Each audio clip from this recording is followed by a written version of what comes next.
Bigos, baguette, bagueur. Une méthode pour le travail avec les jeunes. La méthode a été créée pendant l'échange Youth Europe Art et a été testée avec des jeunes de Pologne, de France et d'Allemagne. On peut l'utiliser pour la séquence d'introduction ou comme un icebreaker, pour un atelier sur les clichés. L'exercice aide les participants à remettre en question les clichés d'une manière amusante. Qu'est-ce qu'un cliché ? Un cliché est une image ou une opinion sur des personnes ou des groupes sociaux.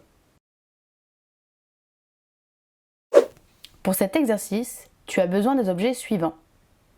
Des crayons, des marqueurs permanents, une grande feuille de papier, des autocollants imprimés avec la phrase « Je suis, mais je » ou un modèle pour des badges et une machine à badges.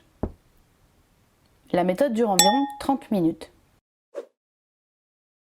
Premièrement, les participants font des petits groupes de 2 à 3 personnes. Ces petits groupes répondent aux questions suivantes. Qu'est-ce que cela veut dire d'être typiquement français, typiquement allemand et typiquement polonais?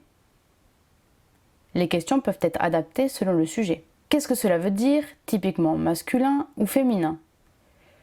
Qu'est-ce que typique pour les personnes souffrant d'un handicap? Les participants cherchent des réponses en petits groupes et notent celles-ci sur une feuille. Après cela, l'animateur ou l'animatrice distribue les autocollants avec la phrase imprimée « Je suis, mais je suis » et demande à chacun et chacune de compléter la phrase. Quelques exemples. Je suis d'Allemagne, mais je ne porte pas de culotte de peau. Je suis de Pologne, mais je ne vole pas de voiture. Je suis de Grèce, mais je n'ai pas de dette. Je suis une fille, mais je n'aime pas la couleur rose. Les participants ont quelques minutes pour réfléchir, puis ils complètent la phrase à l'écrit et mettent les autocollants sur leurs vêtements ou préparent des badges. Enfin, celles et ceux qui le veulent présentent leurs résultats au groupe. Ensuite, les participants élaborent ensemble une définition du terme cliché. Ils réfléchissent aux origines et parlent des raisons pour lesquelles nous mettons des personnes dans des cases.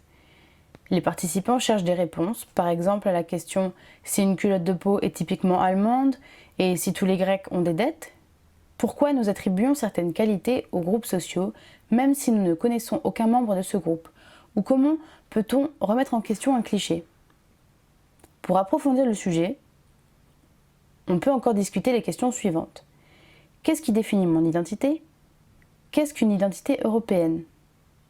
Pour plus d'idées, regardez la brochure Me and Europe ou le site internet.